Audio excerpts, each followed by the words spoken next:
I'm your host, Kaylee, and this is Rebel Wellness.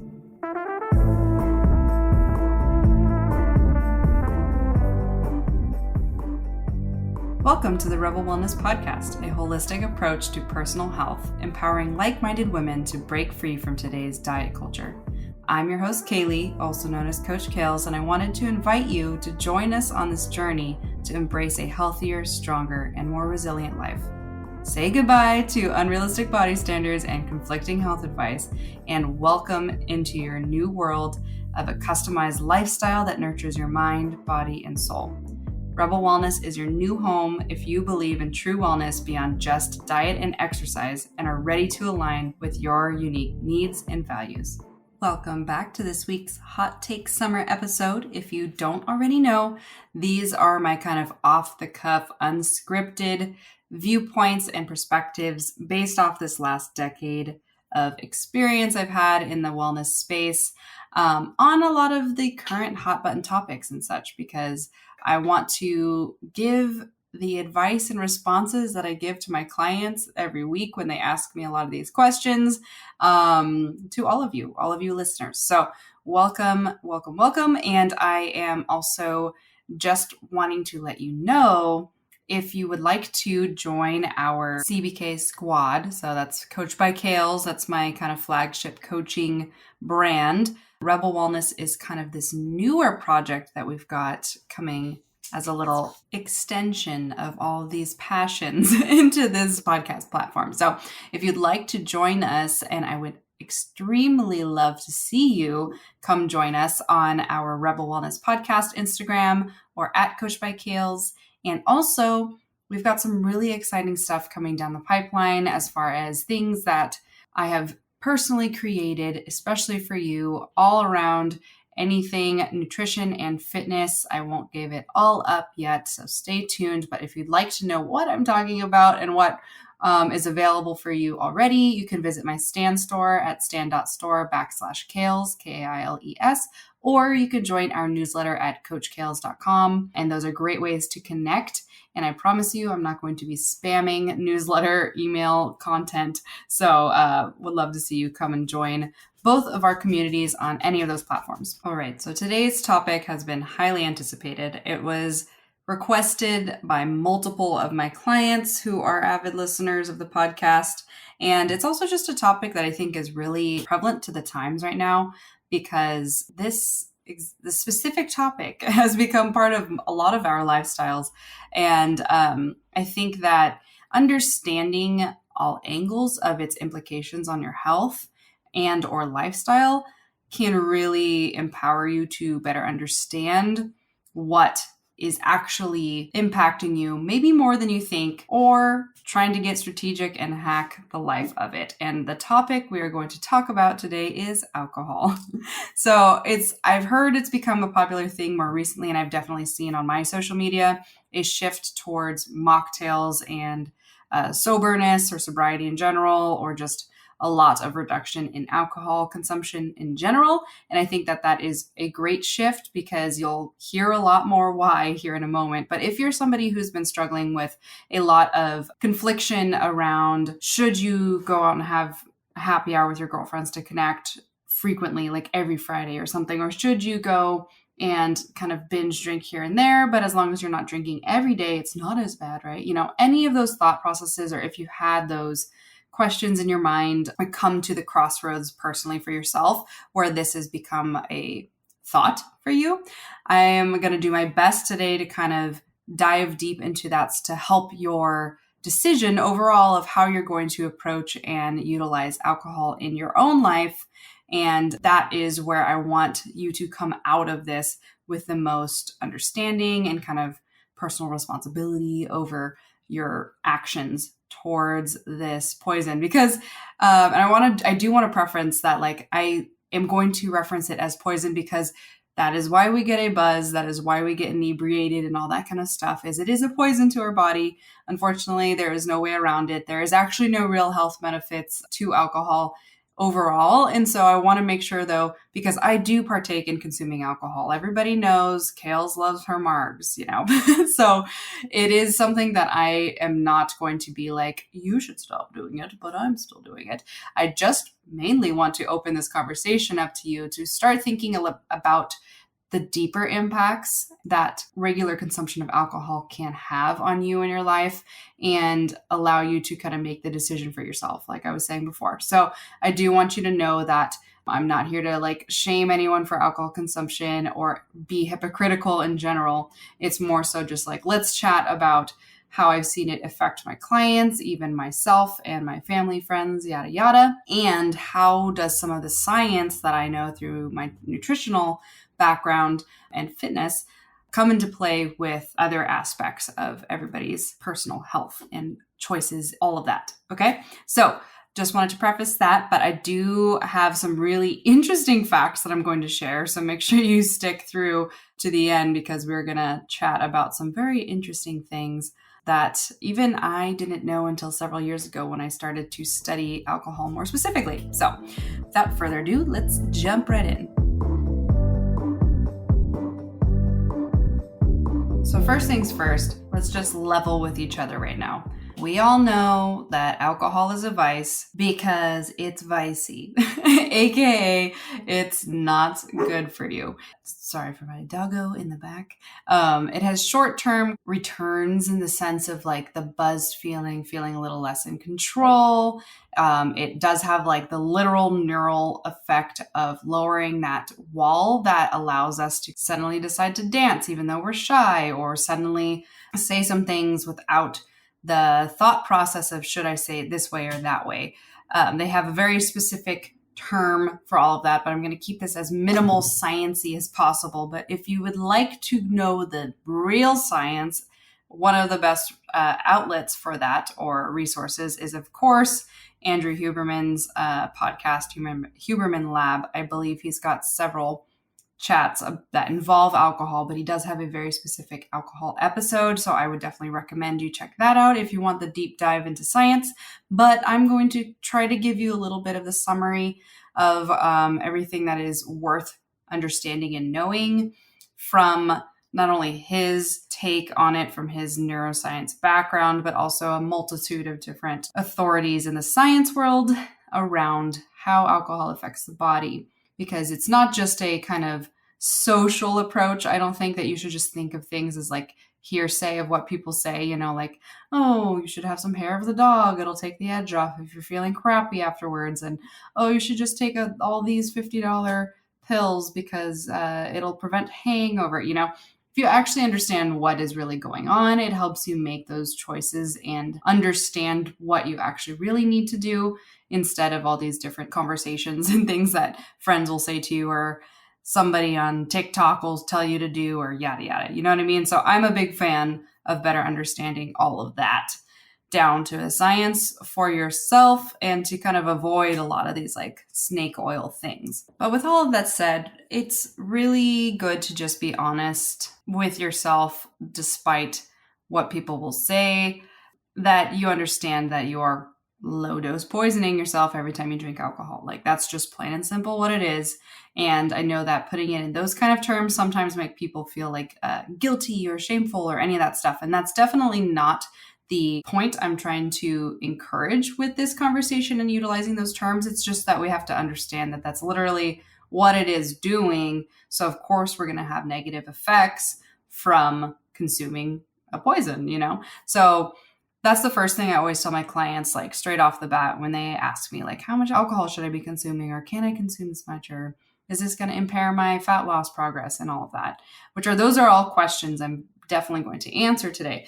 But I also like to just make sure everybody understands and is just straight up honest with themselves that it is not like an elixir or a tonic, no matter how many little fancy bitters or lemon juice or whatever you put in it. Unfortunately, it still has a poison in it. So that is number one on the list of this chat, because you just have to recognize that, okay?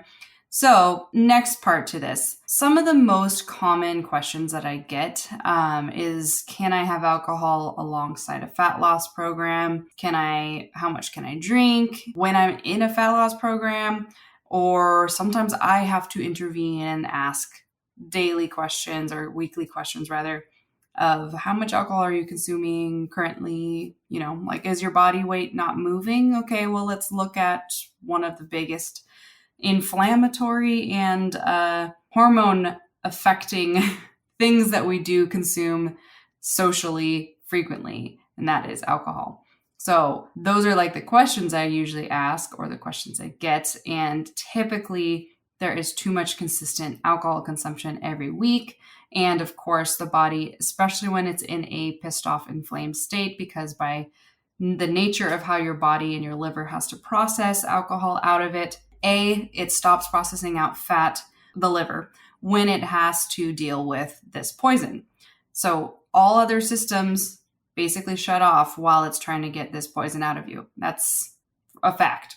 So anywhere from 24 to 48 hours, sometimes 72, depending on the person and their genetics, because genetics does have a big factor in how you process alcohol. When those systems stop, you're not burning fat. So it doesn't matter if you spent your entire week in a deficit, aka lower calories, trying to instill fat loss. Once you're consuming alcohol, your body isn't even thinking about burning fat and filtering fat out of your body through your liver. Okay, so that's the biggest issue. So most diets, especially serious ones, when they're like time restricted, which all diets should be time restricted, it should never be open-ended. You guys hear me talk about this a lot, but when you are doing something like that, anywhere from a 6-week to a 15-week, whatever, I wouldn't exceed 15 weeks, you're going to experience essentially your fat loss stalling. So it's just going to kind of stop. And the problem with that then is you get a little bit frustrated because you spent this entire week watching your food. And then even if you just had vodka sodas with lime, like, it still is going to stop fat burn. So you're not going to see any progress in that area for a multitude of reasons, but those are the big major ones, is that your liver is no longer paying attention to burning your fat, and the alcohol causes inflammation in your gut and also kills off the good gut bacteria in your body over time. And every time you drink alcohol, because we put alcohol on like cuts and things to kill bacteria on our exterior. So obviously it is going to affect our interior, which 100% it does. It doesn't matter. There's 3 major forms of alcohol, and the one that we consume is processed into ethanol. I believe we just refer to it as ethyl alcohol. And there's isopropyl, and then there's one other type, but the only one that we can consume safely is then turned into ethanol in our body. And so it's important to understand that form of alcohol still affects the bacteria in our gut. That's why in like old-timey times, people would get cut, and if they had like some bottle of moonshine basically on them, they would pour it on the cut to try to kill any bacteria that could cause infection. So it's definitely also important to understand that factor, because when your gut bacteria over time is affected negatively by consuming too much alcohol too frequently, it creates inevitably imbalances in your gut that does tend to lead to leaky gut, which is also one of the major contributors why a lot of people nowadays have leaky gut, aka the cell walls in your intestines are so inflamed that they create gaps in the junctions, and then particles of food and bacteria from your gut that is not supposed to go into your bloodstream goes into your bloodstream. And this can lead to a whole multitude of things, including autoimmune diseases, such as like autoimmune thyroid.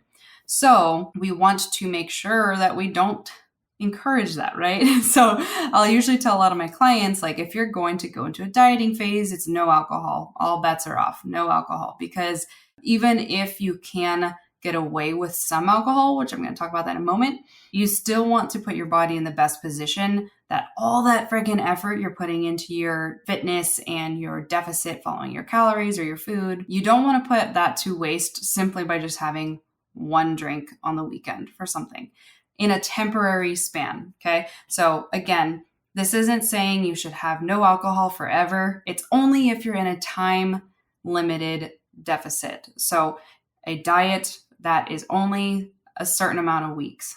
If you can give up alcohol for those 12 to 15 weeks, you're going to put yourself in a very good position to actually have long-lasting body recomposition in comparison to if you don't. So I would say the biggest nutritional sabotager of all my female clients, even my males, but less my males, they're a lot more like hardy, I would say, when it comes to fat loss because they've got so much more testosterone. But for my females, they're constantly sabotaging their fat loss goals or progress, even muscle gain goals because of alcohol consumption. So this is a really big opportunity for you to kind of assess how frequently you are consuming alcohol and see if you can adjust that in your own lifestyle for your goals, because it will 100% impair your muscle growth, your recovery, and your fat loss in general for all those different reasons. I'm going to continue on this conversation, but I just want to make sure that that point is clearly made right now. So, can somebody lose fat and still consume alcohol? Yes, but how well does that work? And is that advice I would encourage people to follow? Not really. So I've had, I don't know, maybe like 40 clients, maybe even more than that over the years, stick to a very specific deficit, AKA a calorie plan with very specific weekly increments that we adjust to work with their metabolism and teach their metabolism that, hey, you're going into a caloric deficit. Start using your fat stores, please. Please, emphasis on the please. Because sometimes the body is like, nah, I'm not even going to touch them right now. And that's where we start to look into like what else is affecting it, not just alcohol. And then once you're following that, you should be getting a pretty consistent decrease in excess body fat. Basically, your body fat percentage is going down, and hopefully you're maintaining or only slightly losing muscle mass. It's pretty hard in a deficit to maintain all your muscle the entire way through. That is near impossible for a lot of females, especially, but it can be done. But oftentimes a lot of it's done with like performance enhancing drugs, unfortunately. It's just not natural for the body to lose fat like that. So I want to make that clear that sometimes I've had clients get fortunate with like one weekend out of the 12-week cut, continue to lose fat when they had a couple drinks out because somebody was visiting or a life event occurred. Like I had a client at the end of her deficit, a family member passed, and she had several glasses of wine at the end of that week. And that was like her second to last week of her deficit. And she still maintained and lost body fat. So there are occasions where that can happen, but I don't like to start deficits like that because I have not seen anybody begin their deficit consistently and drink alcohol and have progress. It's usually towards the end of the deficit if some alcohol was consumed. It doesn't seem to affect it very much, but we're talking 4 drinks or less and only 1 or 2 days out of those last couple weeks. So again, I wouldn't recommend it if that's something that you were looking for. Unfortunately, I do think that the best way to approach it is committing to cutting out alcohol for several weeks on end, just to keep your body in a non-inflamed state, to make sure all your efforts are going in the right direction. Because kind of to repeat a bit of what I was saying in the beginning of this and add in some more things, the way that nutritionally alcohol affects your body is that alcohol is water and fat soluble. So that means it can pass through the blood-brain barrier and through other tissues in your body very rapidly. And it's a non-discriminatory, I guess they call it, where basically it's not picking and choosing where it goes because it can go anywhere because our body is mostly water and fat.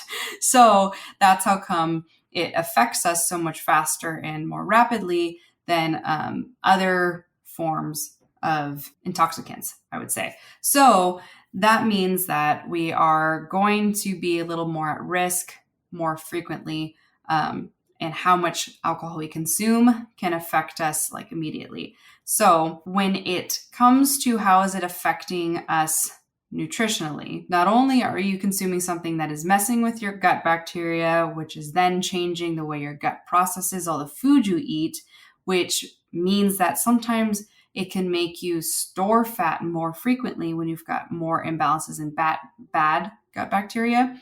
Or it can also cause deficiencies if you don't have the proper amount of bacteria assimilating the food, the nutrients from the food you're eating.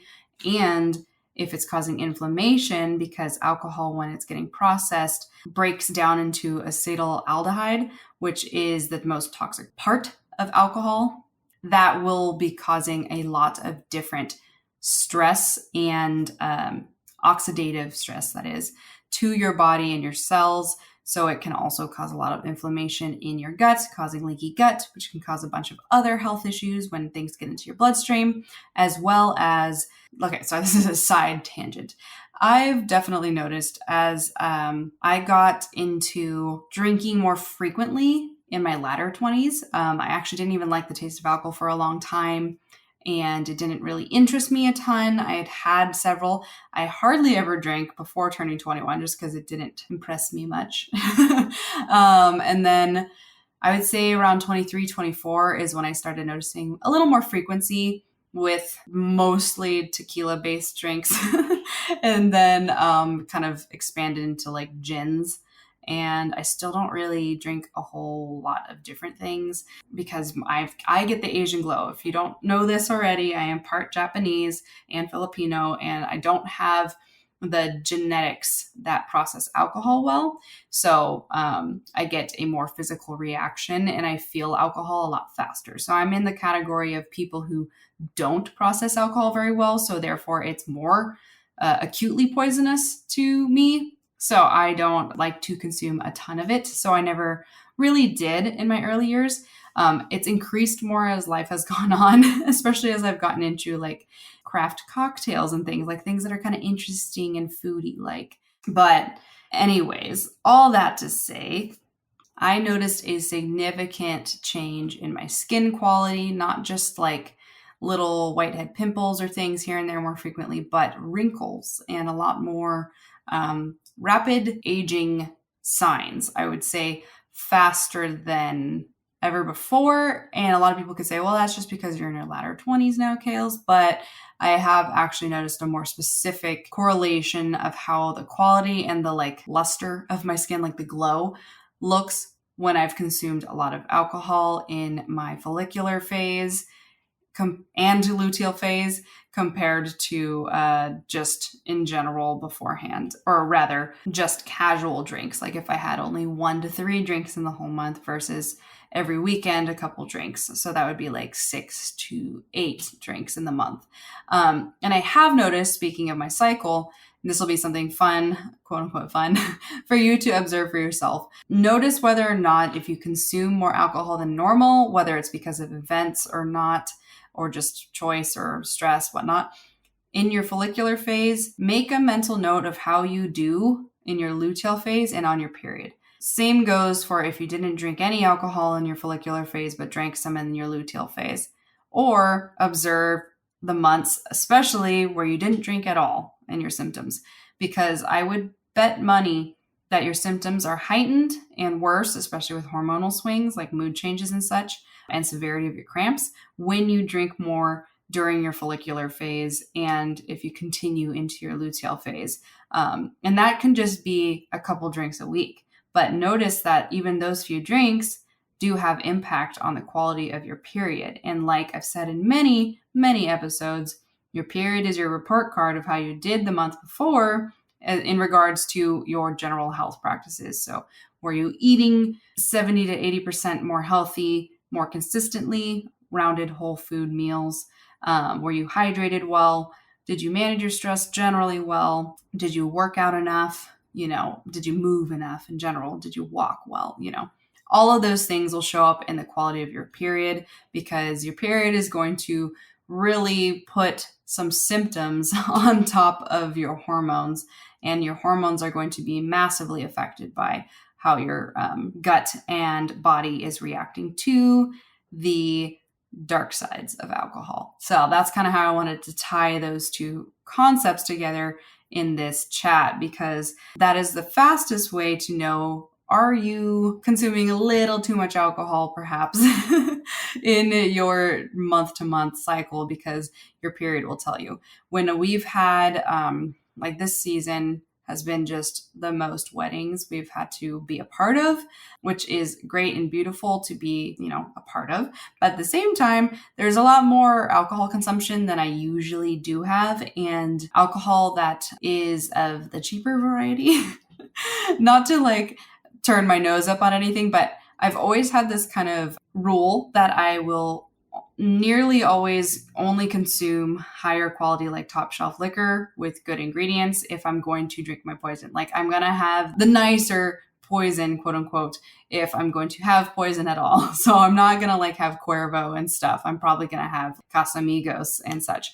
So when I've had to be at weddings where they have just a local house wine that's cheap or things like that, first off, United States wines, so New World wines, are super, super, super, super, super inflammatory. Not only are they have a higher rate of sulfites in it, they also have a lot more, they have less regulation on the quality of the grapes and what goes into it. That's why sometimes you're actually going to find a protein content on the back of certain cheaper wines, because they actually can smash dead squirrels and different bugs and things that go into the processing of the grapes for the really cheap wineries. That's a fact. I actually had an ex who worked in the wine industry and wine sales and was immersed in everything to do with the production and distribution of wine. So it got the real like hands-on effect. And when you're going for these really cheapy wines, like canned wine, that's only like $2 a can. I call it squirrel wine now, unfortunately, because it's actually really gross but true that they can just kind of throw a lot of different things in with these processing of these grapes, because you're making cheap wine. Like, if it's too easy to drink, it's probably going to give you some headaches and some problems. But that also brings me into the next part about alcohol that I love talking to people about, is not only like the quality and getting pickier about the sources of the alcohol if you are going to consume some. It is very interesting to observe the differences between old world wines and new world wines. And I honestly think that we're seeing this huge epidemic of too much estrogen dominance and other inflammatory diseases and issues that especially females are having. Because let's be honest, like in female culture right now, like you watch any shows on Hulu that are like aimed at millennial women and stuff, they've got wine all the time. Like, it blows my mind how much I've sat there and watched, and like they get home from something, from like an early morning workout, and they sit down with their girlfriends with like boxed rosé, and they fill the wine glass like halfway full, which is 2.5 servings, by the way. If your wine glass is a larger Bordeaux, like a red wine type of glass, which is the typical glass that most people have at their house, they like fill it halfway, and a halfway is usually like a 10 to 12 ounce pour, and a 5-ounce pour is a serving of wine. So that usually blows a lot of people's mind too. I did a video about that on my Instagram once, and it was like really funny, but also just really exposed that we don't understand portion sizes for alcohol either. And that makes a huge difference, because sometimes we'll be thinking, I only had one drink, but in reality, maybe the bartender put like 3 to 4 ounces of liquor in it, and that's 2 drinks. 2 ounces is a standard drink. Some places say 1.5 ounces is a standard drink if it's liquor. For wine, 5 ounces is standard.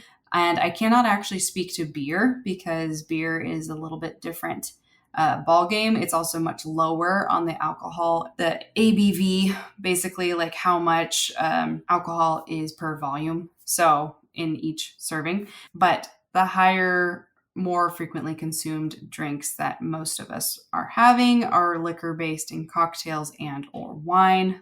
And so with the wine, I had several people point out to me, and especially because I've always gotten the Asian glow, especially with wines and like champagnes or Prosecco's.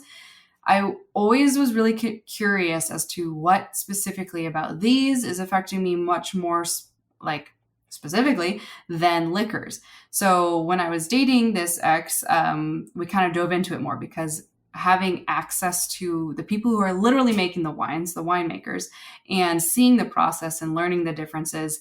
And then even later, when I got to Italy and worked with an organic vineyard and talked to one of their sommeliers, who was the one who was leading the tour, and hearing from his mouth the legitimate stuff that is different between like Italian organic old world wines compared with New World American wines, is that they do have much different regulations on sulfites, and the human body does get reactions to sulfites. So that's why you'll see a lot of wines that are like sulfite free or lower sulfites.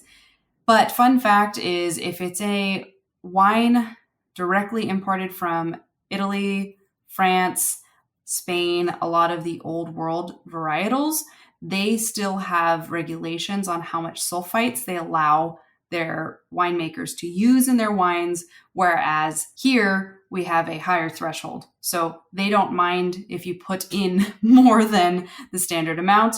And that looks like a stuffy nose, hot sweats the whole time you're sleeping, lots of inflammation, irritable bowels, and more brain fog, worse headaches and hangovers. So I kind of swear by this little process here. I only drink Italian wines or French wines if I'm going to consume wine for fun, I would say rather. I actually don't do a lot of wineries in this area, and I do come from California, where there's an amazing winery at every corner practically.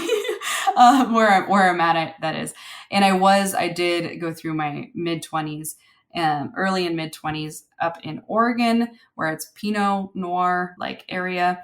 And I did go to a lot of the wineries there. And that's where I got to experiment and learn that, yes, actually, American wines are affecting me very significantly. And a glass or two or three of Italian wines with the DOCG label on it do not affect me at all almost, which is pretty fascinating. And so I did narrow it down, at least for myself and a lot of my friends who have started and clients who have implemented this kind of rule. Only old world wines is the wines we drink. So it sounds kind of bougie, but I have found profoundly it is true for a lot of us that we actually all don't do well with the American regulations on sulfites and such. And for a while there, I thought it wasn't the sulfites, because people would be like, oh, well, there's sulfites in everything. There's sulfites in a lot of things, yes. But what I then next thought that my ex and I had looked into was that maybe it's the oak barrels. Maybe it's because it's new oak versus old oak, because they use old oak in Europe and new oak in America. And that could have some effects, but what it came down to is narrowing it down to the fact that we have way higher sulfite content in our American wines versus European wines. And it's been pretty well known that sulfites do affect the human body in inflammatory ways and such. So if you are a winey or a wino, I would suggest you start to get picky and consume mainly only old world European wines and see if you feel better and do better on that. Because I think 100% of my friends and clients that have followed that rule have had the same exact reactions as me, like way better reactions. So that's a little fun tip / dark side to better understanding the differences in quality of alcohol, because that also affects you differently. But overall, across the board, it's still a poison, it's still alcohol, and it's still going to affect your body negatively. But how negatively is kind of determined by the quality of your alcohol. So that's all I'm going to say about that. But that is a very interesting fact that I love to share with people, because I've done my due diligence trying to figure it out, and I kind of swear by it at this point.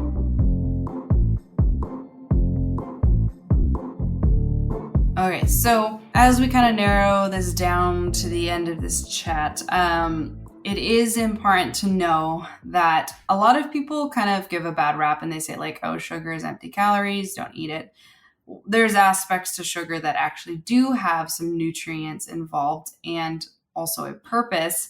If you are somebody who is in the middle of a sport and you need some quick energy, things like that, sugar is far less damaging than alcohol sugar. So alcohol in general is actually the most true version of empty calories because it provides zero nutritional benefit to the body and it is more expensive on the nutrients that are currently in your body. So your body has nutrient reserves of different vitamins and minerals, and different things you can consume or actions you perform can cost those reserves. So something similar to having water that has zero minerals in it, like no electrolytes involved, will pull minerals from your body to complete that water molecule as it passes through your body and goes through your kidneys and all that stuff. So that's why it's negative to consume high amounts of purified water, because it's pulling nutrients from your body versus depositing it. Therefore, it's kind of making you more dehydrated, even though it is a water molecule. It's not a complete hydrating molecule because there are no minerals in it. So that's really important to understand. And so same thing goes with alcohol, because it's asking your body to basically turn it into not a poison so it doesn't completely negatively affect your body. Your body is doing all these different things and expending various minerals from your reserves in your organs to clear this poison out, or basically turn it into just something that we can utilize as energy, aka ethanol. So that is why it becomes ethanol in the body, because we can use ethanol for energy, which is a lot of the times why alcoholics become dependent on alcohol, because your body starts to prefer utilizing ethanol as its energy source. And so that's where you'll see a lot of alcoholics typically become kind of moody and angry until they get their next drink. It's because their body is giving them signals that, hey, I need some more alcohol. I need more ethanol so I can keep creating energy. And that's when you're consuming a lot of alcohol consistently, like 3 drinks a day or more. Sometimes, depending on the person, again, with the genetics, it can be 2 drinks or more a day. But it's still important to understand that even if you're not consuming that much alcohol a day, you're going to experience the negative effects that the acetaldehyde has, which is the toxic part of alcohol I was talking about earlier, has on the body. So there's been tons of studies that have shown now that even casual drinkers, anywhere from just 2 to 6 drinks a week, which is easily just like a few drinks on Friday and Saturday, they're going to experience a reaction where the body releases cortisol, even when they're no longer drinking. So this can be the next day, which can contribute to anxiety and other dysregulation of your HPA and adrenal axis in your brain. So basically how your pituitary gland communicates with your adrenal glands, meaning your adrenal glands are what release cortisol. So it's how your brain, your pituitary gland, is basically telling your adrenals to release cortisol, even if you're not in a state where you're actually wanting it by design of activity. So like if you started running, your body tells your brain tells your body to drop out cortisol so that you can utilize it for energy. When you're stressed, same thing happens. Drinking, however, can instill the same reaction where your body is going to release cortisol because of the stress of the toxin on your body. So this is very negative, and it also is a huge influence on my shift and understanding and how I manage alcohol for myself, because life for me is already quite stressful and I'm juggling a lot. So I don't want to add more cortisol into my bin of cortisol in my body, because I already instill a lot of that on myself. And so alcohol contributing that to my already there baseline of cortisol is not great.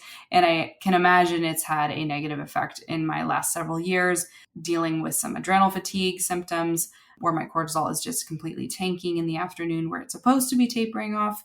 I'm sure that the alcohol consumption, even casually, has affected me negatively in that sense. So I even know for myself, I already would like to reduce my alcohol consumption even more significantly, because I don't want to continue down this kind of negative pathway, even though having a light buzz on the weekend is fun and quote unquote seemingly relaxing. But I am realizing now that it is probably not something that I want to keep around as frequently, even though everybody else is doing it. So even though it's a common thing, it's not normal for the body.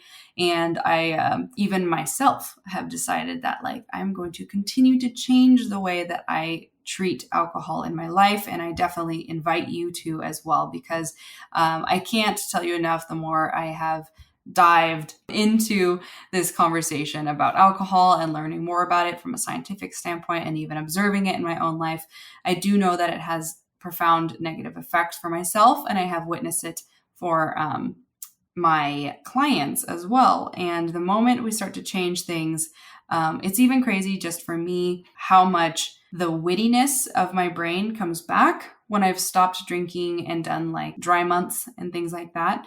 By week 3 or so, parts of how fast my brain used to make connections and make funny, witty comments and stuff comes back so fast. And I can't believe how much I've not even realized that has been like kind of lost on me for a while.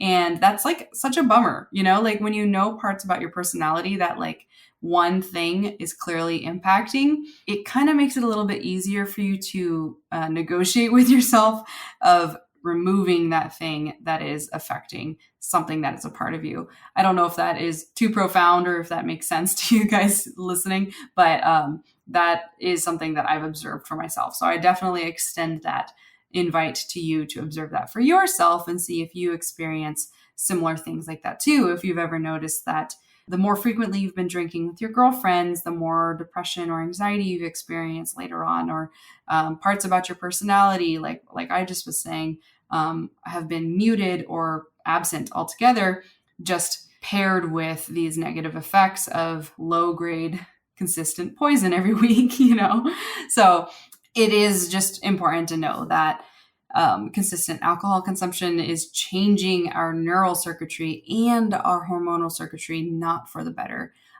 It's impacting us negatively in a lot of different ways that sometimes we don't even realize. So this is a great opportunity. And the whole point of this whole conversation is that I think a lot more people are waking up to realizing, even though this is a normal thing and this is a huge economic stimulator, because the margins on alcohol are probably some of the highest in the food industry for sure, that they are not a way to live forever. And they are probably a huge impactor on your hormones, your stress management, your lifestyle, your body weight, your belly fat. I see so much belly fat, and due to cortisol and estrogen, which again, this is where the cortisol effect of alcohol impacts you. If you are somebody who's in an estrogen dominant state, if you've got this really stubborn belly fat and you feel like you can gain it really fast, if you're consistently drinking alcohol, I would bet you money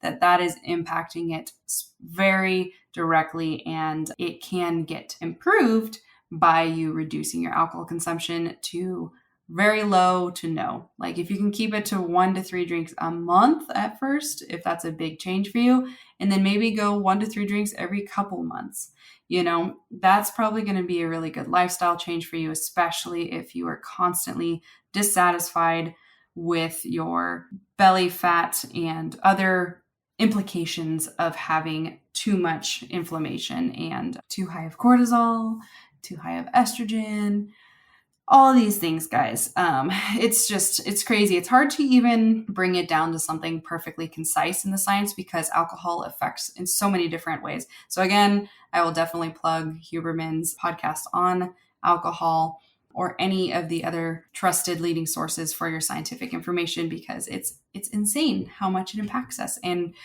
there's been so many different articles and such I've seen online come forward about like, we 100% know alcohol is a leading risk factor for cancers, but we all still consume it very openly, and we kind of just give no fucks about it in a way. And in reality, it's like there's like tons of red flags waving around everywhere, but it's so popular and accepted in our society, and we just kind of take it for granted. And it's something that a lot of people like will just never give up. Like they just can't give it up.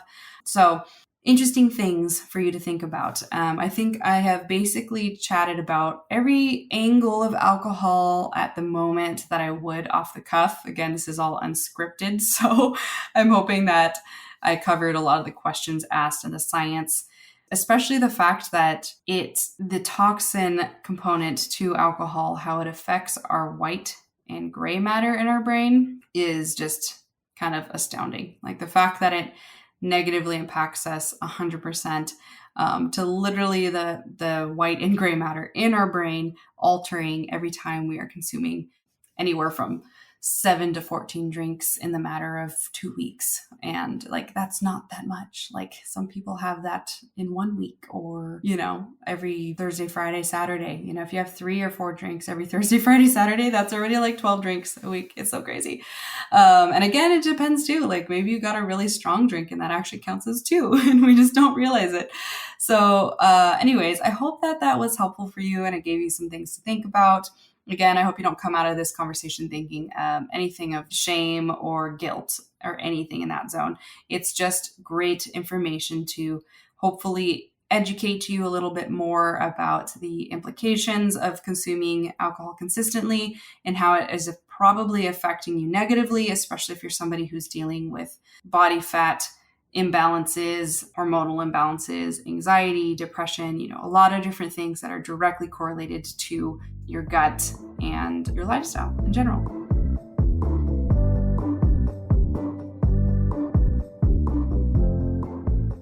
Okay, before we close this podcast out, there's a couple of things that I wanted to incorporate that were some great learning lessons and comments from clients on this topic. So one tip I would give you if you are somebody who is trying to move away from using things like wine in the evening to de-stress or decompress, as stuffy and dumb as this might sound, if you trade your wine for walking, we like to call this walk versus wine, and just go on a quickie little 15-minute walk to help you process some of your stress or emotions, you can get way better effects from the stress relieving properties of going on a casual walk, breathing, using your lungs at a full capacity, not shallow breathing like a lot of us do at our desks all day, and getting fresh air, maybe getting some sunshine hitting your skin. All of those things have way more positive impacts on helping reduce your cortisol and relax you and get your mind off of just finding another vice versus just going straight for the wine. I know the wine seems easy and stuff, but it's actually not helping you. And like we learned earlier, it will cause an afterburner effect to your baseline of cortisol, which is not helpful in the long term because then you're just causing more stress for your stress. So that's a big tip of something that has worked for a lot of my clients, is starting to replace vicey habits with things as simple as walking, breathing techniques, stretching, foam rolling, anything that basically is just taking some very physical care of your body makes a huge difference. So that is a good tip that I would share with you to consider. And one last one is for a client of mine who has specifically made huge leaps and bounds in her relationship with alcohol. Ever since we've worked together for about 4 years now, which is insane to think about. Maybe it's about 4. Yeah. Or maybe it's 3. I don't know. It's been a while. Before we started working together, she had a very lackadaisical, kind of standard relationship with alcohol, maybe more than standard, just a high alcohol consumption very frequently. It was something that her friends would do and stuff, it was a very social thing. And it also was a way for her to cope with her challenges with depression and everything in that zone. We're not going to give into too many details, but she said I can share this story. So what we approached her alcohol was not cutting it out cold turkey, as much as we did a few times try to reduce it to none, especially because we were really trying to get some fat loss to move. One of the major things that shifted was just getting into a mindset shift where it no longer became as necessary or enjoyable for social gatherings for her to have alcohol with her. And when she compared the effects of how crappy it made her sleep when she started to become mindful that alcohol was causing her to get really bad sleep quality or no sleep at all, really, which is really common for a lot of us. A lot of us, if we especially consume alcohol later in the day, most likely it's impacting your sleep in not a good way. To some people don't even sleep at all. They're just kind of in this weird transitory state where you're just kind of floating in a sort of asleep, but not really asleep. So you're not getting those really restorative, helpful, brain nourishing hours when you're actually asleep. So alcohol is negative in that sense. So her and I joke about this a lot, that like, hey, I want to actually sleep well tomorrow, or I want to sleep well tonight, so I'm not going to consume alcohol. And just choosing different options of things, like determining, how do I want to feel? What is my current goals? Am I working on my muscle? Because it impairs muscle synthesis when you also consume alcohol. So not only does it stop fat from burning, it also impairs your muscle building potential. So there's all these little implications that come from just like one casual drink with friends. Is that drink really worth throwing the rest of all that off? So kind of comparing the cost of that choice. And it's significantly reduced her alcohol consumption in general. And oftentimes she's just kind of thinking about social gatherings in that zone, where maybe she'll just have a CBD seltzer. Maybe she'll just have like a diet soda or something that's got like a different flavor than usual, because she pretty much only drinks like water with her electrolytes and or tea or matcha. So if you're looking for a different mouthfeel, like you want a very specific kind of flavor or something bubbly, you don't have to always go with an alcoholic beverage. If you know there's a cost to every time you have an alcoholic beverage, it sometimes makes it easier for you to make a choice that doesn't cost you really anything, So big props to that client. If she's listening, she knows who she is. She's made huge progress in her relationship with alcohol.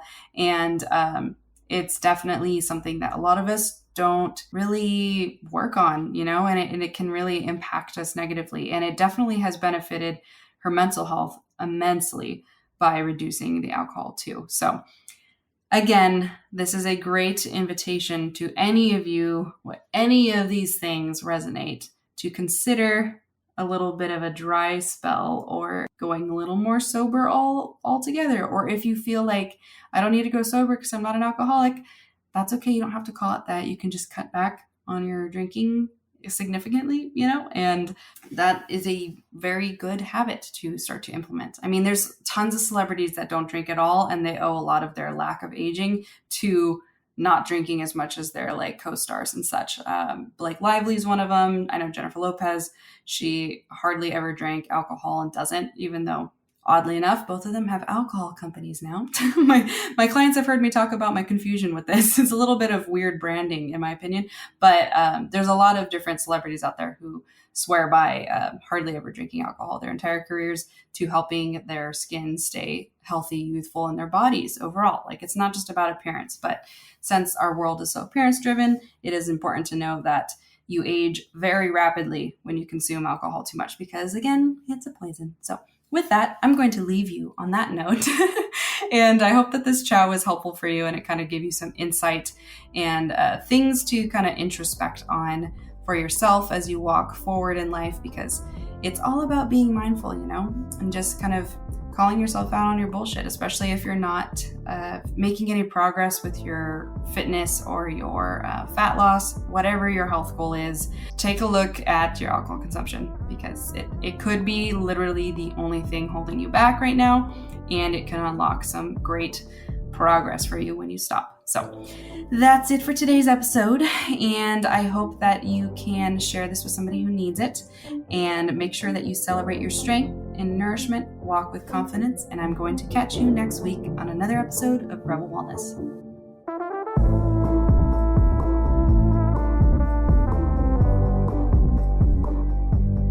Hey you! Thanks for tuning in to our latest episode of Rebel Wellness. If you've been enjoying our conversations around health, fitness, and wellness, we have some exciting news for you. We've recently launched an Instagram page for the Rebel Wellness podcast, where we'll be sharing inspiring quotes from every episode, behind the scenes moments, and updates about upcoming episodes. So be sure to follow us at Rebel Wellness Podcast on Instagram to stay connected with our community. And it's growing, so I'm really excited about it. That's not all though. I also want to introduce you to @Coach by Kales, which is my flagship fitness and wellness coaching business, as I am so passionate about empowering individuals like you to live their healthiest and most enjoyable lives. So if you would love to join me there as well, follow my page for daily inspiration, fitness tips, nutrition tips, sometimes even healthy recipes, as well as debunking more myths around the health and fitness industry in general. By following both pages, you'll be joining a community of like-minded individuals who are all committed to living their best lives as well. So don't hesitate, hit that follow button and join us on this journey to wellness. Again, thank you for listening, and I hope to catch you on the gram.